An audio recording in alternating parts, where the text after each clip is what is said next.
to enforce its neutral character. They are allowing neither rebels nor units of the military junta into the area.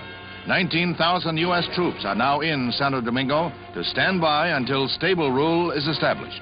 They are bringing in supplies for civilians, as all await the outcome of a peace mission from the Organization of American States.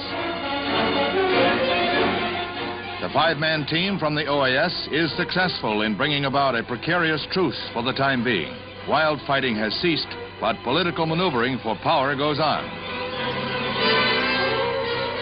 Death still stalks the streets of Santo Domingo, although the people appear calm in the wake of the revolt that claimed 2,000 lives. As the Marines clear the last rebels from the international zone, 2 more Americans are reported dead.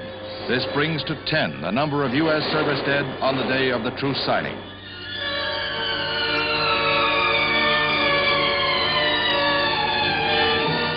"49 U.S. servicemen were wounded during the action.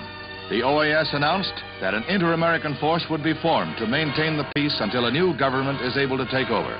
When the inter-American troops arrive, units from the United States will be withdrawn."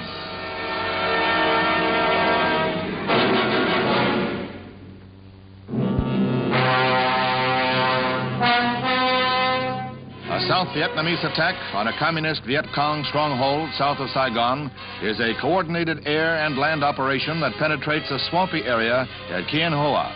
This red enclave had been held by the Viet Cong for 2 years, and it yields a rich prize, the greatest cache of arms ever uncovered following a battle. Tons of weapons and ammunition were found in the false roofs of thatched huts in the village. The find is assembled in an inspection area for the International Control Commission to classify. Except for 240 American Springfield rifles that were probably from a Chinese warehouse, most of the weapons bear Peking markings.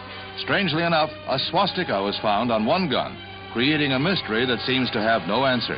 Among the finds were modern flamethrowers and other new weapons that were probably smuggled in for use by regular North Vietnamese soldiers.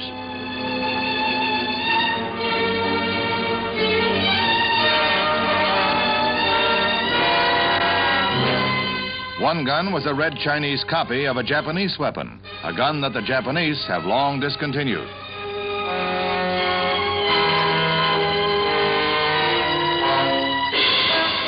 With tightened sea patrols along the coast, the South Vietnamese aim to throttle the supply lines that feed arms to the rebels. They hope air raids will cut land routes while the blockade dries up the rest.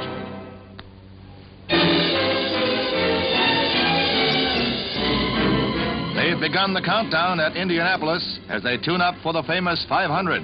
What better way to inaugurate festivities like these than floats and pretty girls?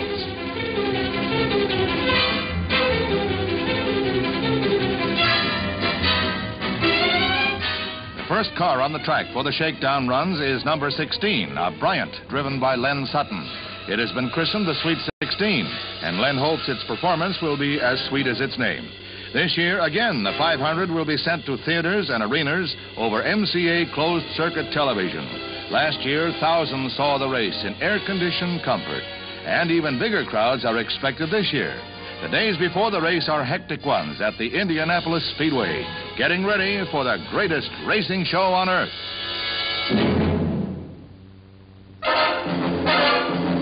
The biggest day on the English sporting scene is the playoff for the Soccer Cup.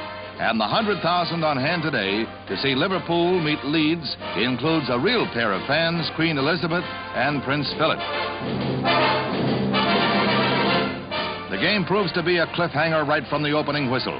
Liverpool dominates the play throughout the game, but Leeds, in the light jerseys, comes up with some brilliant defensive maneuvers.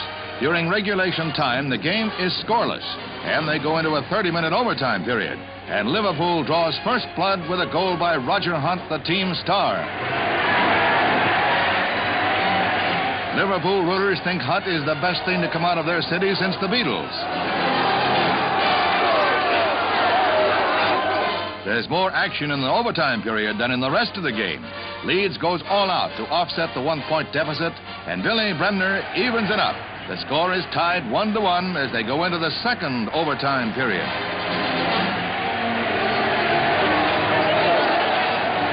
Once more, the Liverpudlians, that's what they call them, go on the offensive, pounding away at a tiring Leeds 11.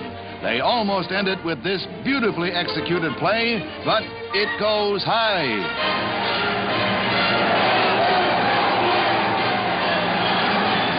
Then Ian St. John leads another Liverpool attack moments later, and this one clicks. It's all over about the shouting, and there's not too much of that. Everyone's hoarse.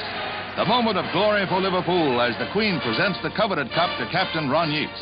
It was the first overtime cup final since 1947. What more could Liverpool want? First the Beatles, now the cup.